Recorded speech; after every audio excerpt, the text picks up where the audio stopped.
దిల్ రాజు నిర్మాణంలో సతీష్ వేగ్నేశ దర్శకత్వంలో తెరకెక్కిన శతమానం భవతి చిత్రం కేంద్ర ప్రభుత్వం ప్రకటించిన 64వ జాతీయ చలనచిత్ర అవార్డు లిస్టులో చోటు దక్కించుకున్న సంగతి తెలిసిందే.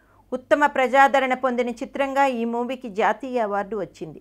ఈ సందర్భంగా హైదరాబాద్లో ఈ సినిమా యూనిట్ను అభినందించేందుకు ఏర్పాటు చేసిన ఒక కార్యక్రమంలో అతిథిగా వచ్చిన అల్లు అర్జున్ ఈ మూవీని బాహుబలితో సమానం చేస్తూ చేసిన కామెంట్స్ ఆ కార్యక్రమానికి వచ్చిన చాలామందిని ఆశ్చర్యపరిచినట్లుగా వార్తలు వస్తున్నాయి. ఈ కార్యక్రమంలో పాల్గొన్న అల్లు అర్జున్ దిల్ రాజుతో తనకున్న సాన్నిహిత్యం గురించి మాట్లాడుతూ తమ ఇద్దరి మధ్య ఉన్న క్లోజ్ అసోసియేషన్ గుర్తు చేసుకున్నాడు.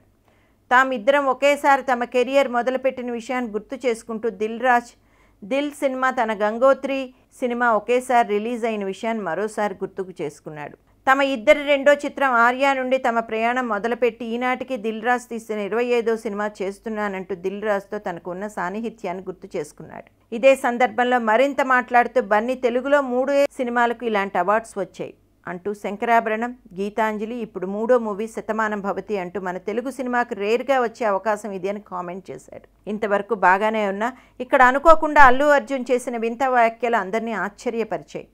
బాహుబలి సినిమా మనని నేషనల్ స్థాయి నిలబెడితే శతమానం భవతి కూడా తెలుగు సినిమాకు నేషనల్ స్థాయిలో గుర్తింపు వచ్చేలా చేసింది అంటూ మితిమీరిన ఉత్సాహంతో బన్నీనటువంటి ఈ కామెంట్స్ విన్న మీడియా వర్గాలు అల్లు అర్జున్ దిల్ రాజును బాహుబలితో సమానం చేశాడు అంటూ సెటైర్లు వేసుకున్నట్టు వార్తలు వస్తున్నాయి. దిల్ రాజును బాహుబలితో పోల్చిన బన్నీ మాటలు టాక్ ఆఫ్ ది ఇండస్ట్రీ అయ్యాయి.